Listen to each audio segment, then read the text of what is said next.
Let's dive into ocular implants today. Imagine this. Over 500 million years ago, all life underwater was blind. Then, in a tiny evolutionary breakthrough, a few cells developed the ability to detect light.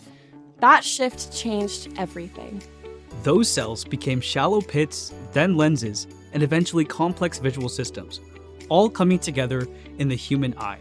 Our eyes process more than 36,000 visual signals every hour, and on average 24 million distinct images in a lifetime, all filtered through a system that's so reliable, we rarely even think about how it works. This makes it even more devastating when that system fails. While tools like glasses help people see more clearly, for centuries that was the limit.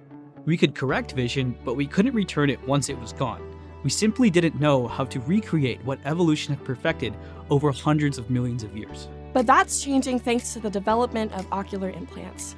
What once felt like science fiction, devices that help people see again, is becoming science fact.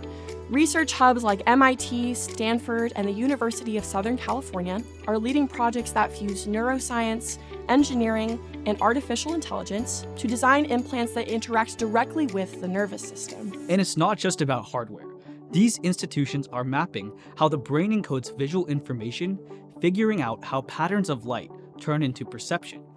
That foundational science drives the devices being built in labs and prototyped in clinics. Take retinal implants, for example. These are designed for patients who've lost photoreceptor cells, but still have functioning optic nerves.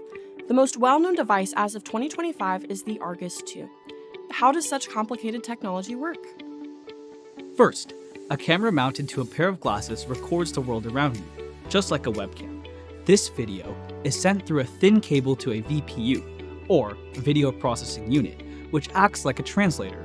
It simplifies the image into light-dark contrast maps, basically identifying edges, movement, and shapes, and converts that into electrical stimulation patterns. The stimulation patterns act as an instruction manual. The VPU transmits the instructions wirelessly to a receiver coil embedded in the side of the user's eye. This coil is connected to a microelectrode array, an implant of 60 clustered electrodes that sits on top of the retina. Each electrode emits tiny pulses of electricity that stimulate the underlying retinal ganglion cells, bypassing the dead photoreceptors. These ganglion cells are the neurons that naturally connect to the optic nerve. So when they are activated, they send signals to the brain, just like in natural vision. The brain interprets those signals as visual input. At first, it's basic.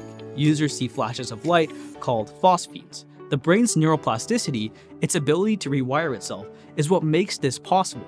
With time and training, users can begin to interpret the artificial inputs as spatial patterns, movements, and even large letters, gradually learning to see in a new way. That's a huge leap, but the resolution is still low.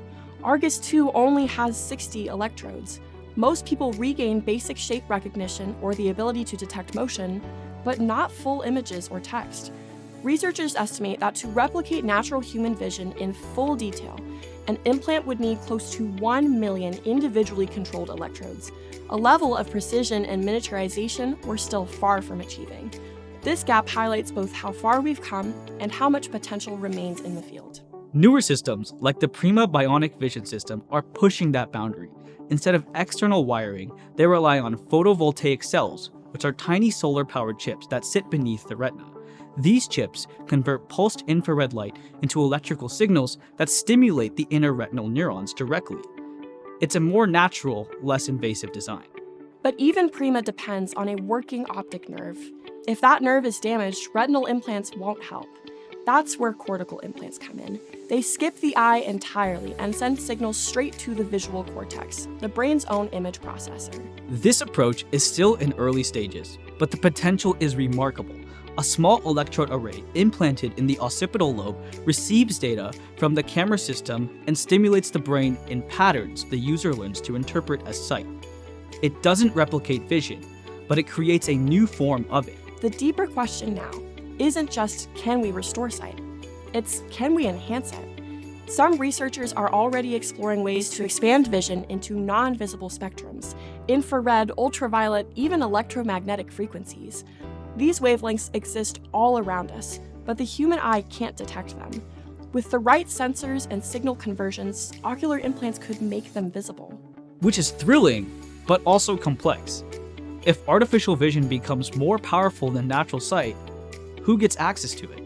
Will it enhance vision, be regulated like medicine, or marketed like wearable tech?